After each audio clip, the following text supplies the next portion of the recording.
politician. One of the reasons there's so much interest nationally in this, because Chris Christie, the popular governor of your home state of New Jersey, just reelected in a landslide. He's considered a likely presidential candidate, someone who might run for the Republican presidential nomination in 2016. What, from your perspective, and we know you're a Democrat, from your perspective, what is the impact of what is just coming out now have on his potential run for the White House?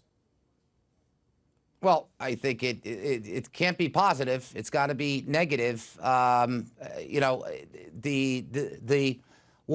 there are different dimensions here. If you didn't know, you allowed folks to be put into positions who are completely reckless and venomous and put a lot of people in harm's way. So you'd have to question the judgment of those decisions, number one.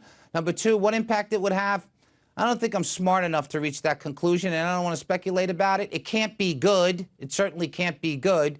But I think that it's something that I'm sure the governor wants to go away more than I even want it to go away. My problem is when it goes away, what happens to my community? That's my problem, and I said it since day one, because I am very, very fearful of ramifications in the future, quite frankly. What can he do to fix this? Well, I'll tell you, what can he do? Again, you got to reach out to the folks that were impacted. Don't reach out to me. Don't reach out to me. If you haven't reached out over the last 4 months, don't reach out now. But I think he has to publicly address the folks that are specifically impacted by this. I think apologies need to be doled out.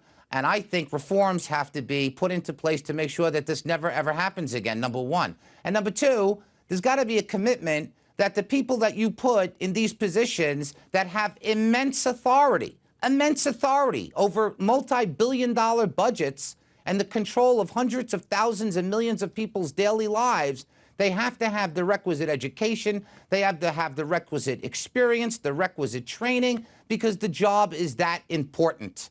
The job is that important. You want to repay a favor and put some political appointee somewhere? Do it. There's a million other positions to put them, but not in these positions. So, you know, I think just the judgment of doing that is of great concern to me. And I tell you, I've been supportive of the governor on some of the fronts and some of the programs he's implemented. That's why this is even that much more mind-boggling to me.